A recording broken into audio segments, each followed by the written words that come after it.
है गाइस, तो हम पढ़ रहे थे लास्ट टाइम एवरेज और मैंने आपको दिया था उस पर इंट्रोडक्शन और कुछ बेसिक क्वेश्चन मैंने आपको उस पर दिखाए थे। सो गाइस आज हम बहुत इंपॉर्टेंट क्वेश्चन उसी पे करने वाले हैं। तो पहले चलिए क्वेश्चन पे डायरेक्टली चलते हैं। पहला क्वेश्चन हमारे पास है, the average age of a brother and sister was 35 years 5 years ago.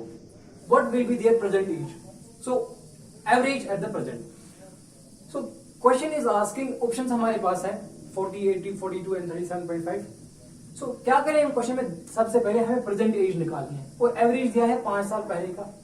Solution में क्या करेंगे, सबसे पहले देखिए प्रेजेंट एज मान लीजिए ब्रदर की एक्स है, ये शॉर्ट ट्रिक बताने जा रहा हूं, और बाई की एज ब्रदर के हमने रखा एक्स, सिस्टर की रखेंगे फॉर एग्जाम्पल वाई।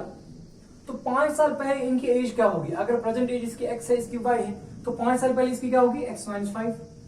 क्लियर। इसकी 5 साल पहले क्या होगी, Y minus 5। Clear. Present age है एक्स वाई, 5 साल पहले होगी, 5 साल माइनस कर दो तो वही एज आएगी। और 5 साल पहले का जो एवरेज है, यानी कि एवरेज मींस मैंने आपको पहले ही बोला है, सो सम ऑफ जितना आपके पास जैसे यहाँ पे दो बंदों की एज है तो 2 को ऐड करेंगे, डिवाइडेड बाई कितने हैं ब्रदर और सिस्टर, 2 ही हैं तो डिवाइड बाई 2 आएगा। क्लियर। इक्वल टू, और वो एवरेज कितना दिया है, दैट इज 35 years। तो बन गया आपके पास क्वेश्चन।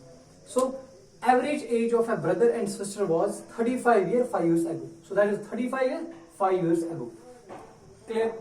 अब इसको थोड़ा सा सिंप्लीफाई करना है, आपका आंसर आएगा। क्लियर। बहुत शॉर्ट रूप दिखा रहा हूं। सो यहां पे क्या करेंगे, पहले x, चलिए y को यहां लाते हैं, -5 दैट इज -10।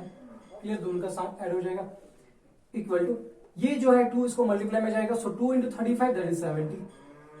यहां तक क्लियर। अब थोड़ा सा एक और स्टेप, x प्लस वाई, अब जो -10 है ये मैं यहां लाऊंगा। क्लियर। सो 70, ये -10 जो है +10 बन जाएगा, so that will be 80। 70 + 10 that's 80। So x plus Y का वैल्यू हमारे पास आ गया 80। लेकिन हमें क्या पूछा है, what will be there average age at the present. So ये इनकी एज है प्रेजेंट, लेकिन एवरेज इसका क्या होगा, इसको डिवाइड बाई 2 कर दो, यानी कि सम ऑफ जो आपके पास रिजल्ट है और divide by total number of result जो आपके पास है। सो that will be this divided by 2, तो इसको भी डिवाइड बाय 2 करना पड़ेगा। सो 80/2 दैट इज 40। आ गया आंसर आपका। So this is average at present, यानी x plus y by 2 that is 40। Clear हो गया क्वेश्चन। तो ऑप्शन है आपके पास option D, that is 40 years। Clear. चलिए और एक क्वेश्चन पे। सो गाइस चलते हैं और एक बहुत इंपॉर्टेंट क्वेश्चन की तरफ। Question is the average age of Ram, Hari and Gopal is 42 years। Guys यही क्वेश्चन, सेम क्वेश्चन एग्जाम में काफी बार पूछा जा चुका है। So if their ages are in the ratio of 2:3:4 respectively, what is the age of Harry? So हमें यहाँ पे एज जो है वो रेशो में दी। अभी जो हमने क्वेश्चन किया था उसमें हमें डायरेक्ट एज का जो रेशो दिया था, लेकिन यहाँ पे हमें एज का रेशो, ये एज जो दी गई है वो रेशो में दी है। तो ये वाला क्वेश्चन आप ध्यान रखेंगे क्योंकि ऐसे क्वेश्चन यूजुअली एग्जाम में पूछे जाते हैं। तो ध्यान के चलिए शुरू करते हैं क्वेश्चन को। देखिए क्या करना है, सोल्यूशन में हम क्या करेंगे, सबसे पहले 3 बंदे हैं तो तीनों के एज का रेशो हमें दिया गया है। सो इस रेशो को हम ऐसे लिखेंगे, जैसे देखो रेस्पेक्टिवली है तो पहले राम की एज जो है वो 2 है, उसके बाद 3 है, उसके बाद 4 है रेस्पेक्टिवली, यानी कि हरि फिर गोपाल। क्लियर। सो एक के बाद एक। नाउ इसका जो चूंकि रेशो में है तो इसको मैं ऐसे लिख सकता हूं 2x 3x 4x। क्लियर। क्योंकि रेशो में है तो मैंने ये कॉमन रेशो इनका जो है वो मैंने एक ही रखा। सो एवरेज में हम क्या करते हैं, ऑब्जर्वेशन को ऐड करते हैं, ऊपर नीचे कितनी ऑब्जर्वेशन है, 3 ही बंदे हैं तो डिवाइड बाई 3। क्लियर यहां तक। और वो रेशो कितना, और वो एवरेज जो है वो कितना दिया गया है, दैट इज 42। सो आपके पास जो एवरेज है दैट इज 42 years। अब हमें क्या करना है, what is the age of Harry. So Harry का जो नंबर है वो सेकंड पे है, तो दैट मीन्स 3। सो ये है हैरी की एज। क्लियर। सो गाइस ये हमें एवरेज है 42। अभी हम सबसे पहले क्या करेंगे, हमें हैरी की एज निकालनी है, तो हैरी की एज है ये वाली सेकंड पे। क्लियर। क्योंकि रेस्पेक्टली यहां पे है, सो इसका मतलब जो 3 है वो हरि की एज है 3x। नाउ पहले हम क्या करेंगे, हम ये x फाइंड करेंगे, उसके बाद 3x निकालेंगे, हरि की एज निकाल के आएगी। सो इनका ऐड जो है 2x plus 3x plus 4x that will be 9x divided by, sorry यहाँ पे 3 है, so this is 3 equal to 42। यहां तक क्लियर। इसको सिंप्लीफाई करेंगे, 3 3 is 9, so 3x is equal to 42। x क्या निकलेगा हमें, so x will be equal to 42, ये 3 आएगा नीचे डिवाइड में, so this will be 3 1s are 3 4s are 12, so this will be 14। so x हमें निकला 14। आप अगर हमें किसी की एज निकाली, किसी भी की एज निकाली, जैसे इसकी एज निकाली हो या चाहे हरी की या गोपाल की, किसी भी की एज निकाली, वो हम आराम से निकाल सकते हैं क्योंकि अब हमें एक्स पता है। क्लियर। सो हमें फिलहाल ये 3x निकालना है। सो 3 इंटू एक्स का वैल्यू यहाँ पे पुट करेंगे, that is 14। So 3 into 14 is 42, 40 12, this will be 42। So age of Hari is 42। आपके पास ऑप्शन है यहाँ पे option B. So you will get the answer. बस इतनी सिंपल सी ट्रिक्स आपको दिखा रहा हूँ क्वेश्चन पे। सिर्फ आपको क्वेश्चन में ध्यान रखना है गिवन क्या है और कैसे क्वेश्चन को करना है। क्लियर। सो जब भी आपको आपके पास रेशो वाला क्वेश्चन होगा तो आप यही सेम प्रोसीजर को फॉलो करेंगे। क्लियर। तो चलिए और एक इंपॉर्टेंट क्वेश्चन की तरफ। सो गाइस एक और इंपॉर्टेंट क्वेश्चन है। Question is the average of 5 numbers is 34.5। 5 numbers का हमें एवरेज दिया गया है। So average of first and second number वो भी दिया गया है, average of fourth and fifth number वो भी दिया गया है।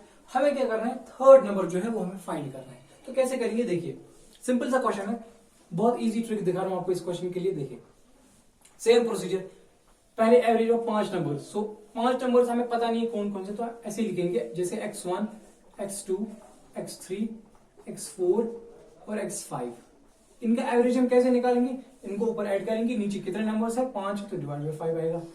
क्लियर। इक्वल टू वो एवरेज कितना दिया गया है, वो है 34.4।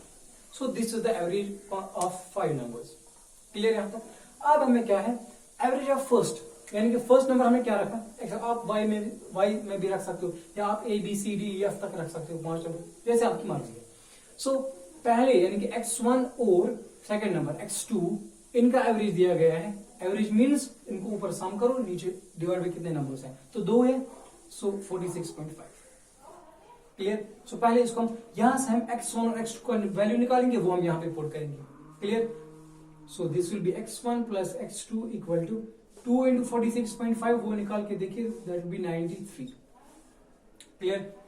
अभी हम देखेंगे नेक्स्ट पॉइंट क्या है, average of fourth and the fifth. Fourth number हमारे पास है x4 और फिफ्थ नंबर है x5। इनका एवरेज यानी कि इनको सम करो, नीचे कितने नंबर्स है 2, तो नीचे डिवाइड बाय 2 इक्वल टू वो कितना दिया गया है, दैट इज 18। वो हमें 18 दिया गया है। क्लियर। अब हम यहां से क्या करेंगे, इन दो का वैल्यू निकालेंगे, वो हम फिर यहां पे पुट करेंगे। क्लियर। सो यहां पे x4 plus x5 that will be equal 2 into 18, multiply करो, सो दैट इज 36।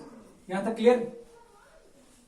सो ये हमें निकला x4 और x5 का वैल्यू यहां तक। क्लियर। अभी हम चलते हैं, यही वैल्यूज हम यहां पे पुट करेंगे। क्लियर। सो कैसे करेंगे देखिए, पहले मैं इसको रब करता हूं यहां से। सो हमारे पास x1 और x2 का वैल्यू जो है यहां पे वो है 93 प्लस x3 का हमें पता नहीं है कुछ, प्लस x4 और x5 का वैल्यू हमें यहां से दैट इज 36, नीचे क्या है डिवाइड बाय 5 इक्वल टू 34.4। यहां तक क्लियर। ये मैं रब करता हूं सारा।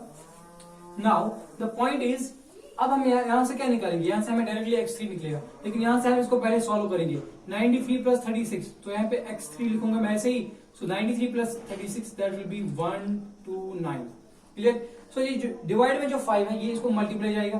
क्लियर। सो जब हम इसको मल्टीप्लाई करेंगे 34.4 को, सो दिस विल बी 172। यहां तक क्लियर। अब 5 से इसको मल्टीप्लाई करेंगे, दैट विल बी 172। नाउ अब हम यहां से x3 निकालेंगे। सो x3 इज 172।